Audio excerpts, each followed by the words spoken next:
Karibu katika simulizi nzuri ya kusisimua inayoenda kwa jina la Nilizani ni ndoto, kumbe ni kaburi nililochimba mwenyewe.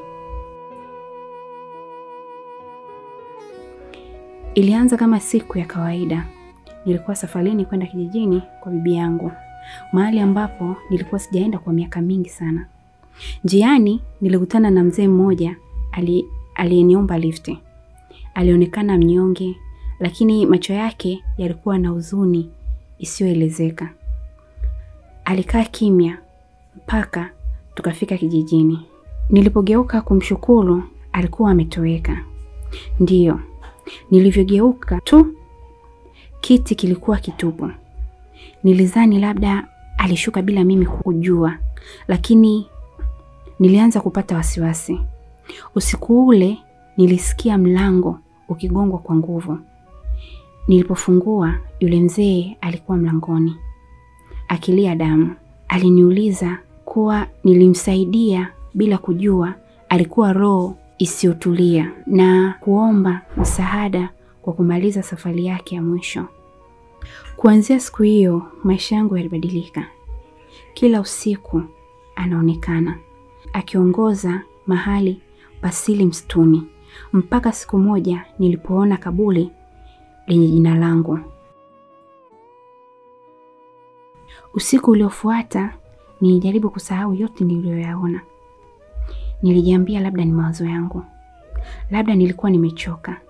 Lakini saa 8 usiku sauti ikaanza kunong'ona dirishani. Nipe haki yangu kabla muda haujaisha.